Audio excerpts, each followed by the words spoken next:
కరీంనగర్ వెళ్దాం. కరీంనగర్లో మా ప్రతినిధి శ్రీకాంత్ లైవ్ లో డీటెయిల్స్ అందించడానికి సిద్ధంగా ఉన్నారు. శ్రీకాంత్, చెప్పండి, వరంగల్లో పరిస్థితి ఎలా ఉంది? అంటే కరీంనగర్ లో బీజేపీ రాష్ట్ర అధ్యక్షుడు అంటే రాత్రి ఒక పెద్ద హైడ్రామా నడిచింది. ఏదైతే బండి సంజయ్ ఇంట్లోనే ఉన్నారు, ఎటువంటి ఆధారాలు లేకుండా పోలీసులు అయితే అరెస్ట్ చేయడానికి వెళ్లారు. ఆ ఇంట్లో సభ్యులు కూడా ఎందుకు అరెస్ట్ చేస్తున్నారని ప్రశ్నించిన నేపథ్యంలో కూడా పోలీసులకి ఎటువంటి వివరణ ఇవ్వకుండా అరెస్ట్ చేసే అధికారం ఉందని ఇంట్లో వాళ్ళకి చెప్పడం జరిగింది. విచక్షణ రహితంగా ఒక ముద్దాయిని అంటే గుండాన్ని తరలించినట్టుగా ఈ బండిలో ఎక్కించుకొని తీసుకెళ్లిన సంఘటన కూడా మనం చూస్తూ ఉన్నాము. దీనిపై డీటెయిల్స్ ఏంటి? Thank you Shirisha. గత రాత్రి అర్ధరాత్రి 11:30 ప్రాంతంలో బండి సంజయ్ కరీంనగర్ చేరుకున్నారు. ఈ రోజు ఉదయము వాళ్ళ అత్తమ్మ గారి ఇటీవల పదించారు. వారికి కర్మకాండల నిమిత్తం ఆయన కార్యక్రమంలో పాల్గొనేందుకు కరీంనగర్ వచ్చారు. ఈ సమాచారం తెలుసుకున్న పోలీసులు భారీగా దాదాపు ఒక 50 నుండి 80 మంది పోలీసులు ఆయన ఇంటిని చుట్టుముట్టి వాళ్ళ ఇంట్లోకి అక్రమంగా ప్రవేశించి అప్పుడే భోజనం చేసి ఆ టాబ్లెట్ కోసం వేచి ఉన్న పరిస్థితుల్లో బండి సంజయ్ ని దాదాపుగా ఒక 20-30 మంది పోలీసులు ఇంటిని చుట్టుముట్టి ఆయనని అదుపులోకి తీసుకోవడం జరిగింది.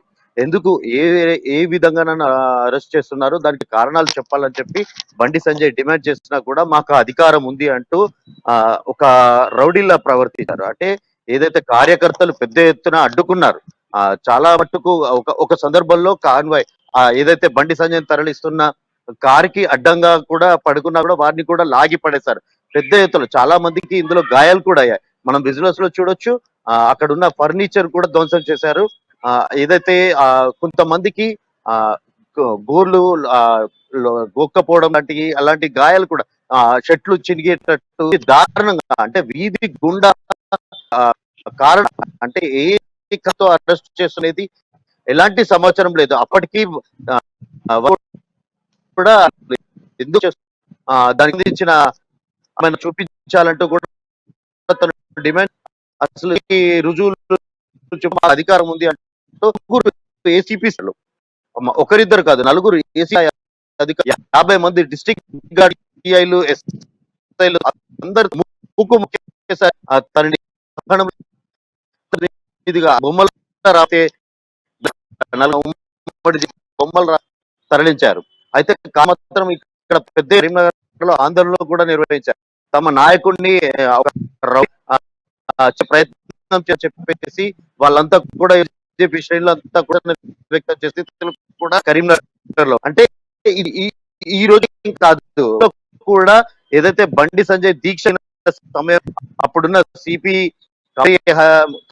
ఆటంలో కానీ వెళ్ళిన టైంలో కూడా చాలా అంటే సంజయ్ని కావాలని టార్గెట్ చేసి ఎక్కడ నిరోధాలనే ఉద్దేశంతో సంజయ్ని అడ్డుకునే ప్రయత్నాలు ఈ రోజు కొత్త ఏం కాదు. కరీంనగర్ జిల్లాలో ఇలాంటి పరిస్థితులు చాలా సార్లు ఘటనలు ఆయన నిర్బంధంలో దీక్ష చేపట్టి కూడా అతి దారుణంగా వివరించారు. ఇది బండి గతంలో పొన్నం ప్రభాకర్ మాజీ ఎంపీ పొన్నం ప్రభాకర్ కూడా ఇలాగే రౌడీలాగా ఒక చాలా దారుణంగా అంటే మాత్రం ఒక కార్యకర్తలు ఏదైతే అధికారకర్త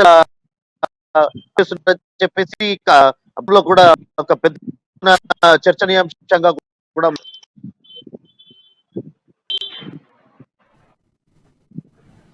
రైట్. భారీగా పోలీసులు మోహరించిన సంఘటనలు కూడా మనం చూస్తున్నాం, విజువల్స్ లో మనం చూస్తున్నాం. బండి సంజయ్ ని అర్ధరాత్రి హైడ్రామా మధ్య పోలీసులు ఎటువంటి కారణం చూపకుండా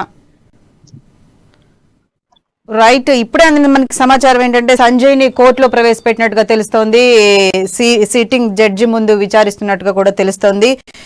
శ్రీకాంత్, అలాగే అంటే ఈ కార్యకర్తల ముందస్తు అరెస్టుల నేపథ్యం కూడా జరుగుతున్నట్టుగా తెలుస్తుంది. రఘునందన్ రావుని, ఈటెల రాజేందర్ను కూడా కొంతమంది నాయకుల్ని ఎవరైతే ఉన్నారో బీజేపీ నాయకుల్ని ముందస్తు అరెస్ట్ చేస్తున్న నేపథ్యం కూడా మనం చూస్తున్నాం. దీనిపై ఈటెల రాజేందర్ గాని రఘునందన్ రావు గాని ఎందుకు అరెస్ట్ చేస్తున్నారని అడిగిన నేపథ్యంలోనే పోలీసులు చాలా అరెస్టు చేయాలి, ఉద్రిక్త పరిస్థితుల నేపథ్యంలో మిమ్మల్ని ముందస్తుగా అరెస్ట్ చేస్తున్నామని చెప్తున్నట్టుగా ఉంది. దీనిపై వివరణ ఏంటి?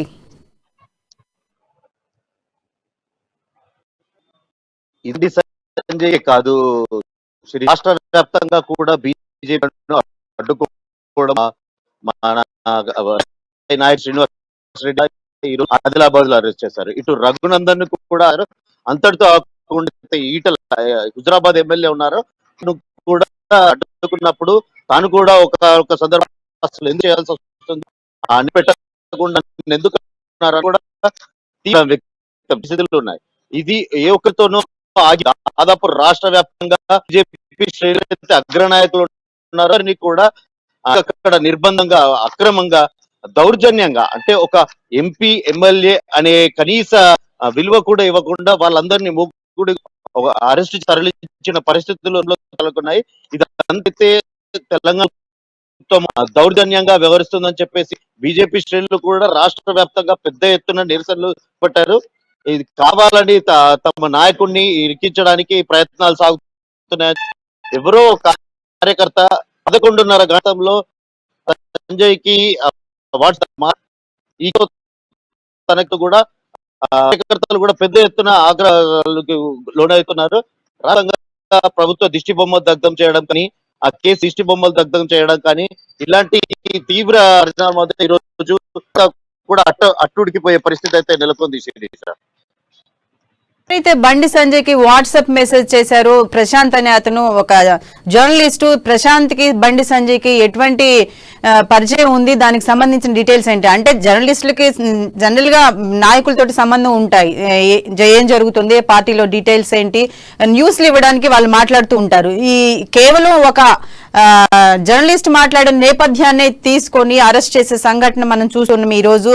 అసలు దీనిపైన డీటెయిల్స్ ఏంటి?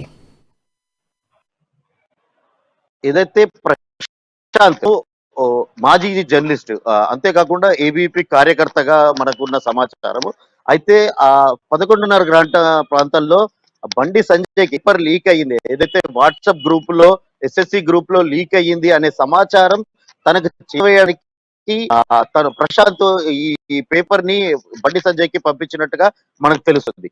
కాకపోతే దీన్ని కావాలని రాద్ధాంతరం చేయడానికి దీని వెనుక బండి సంజయ్ కావాలని తెలంగాణ ప్రభుత్వాన్ని ఇరుకున పెట్టే దిశగా ప్రయత్నాలు చేస్తున్నారని చెప్పేసి మనం అర్థం చేసుకోవచ్చు.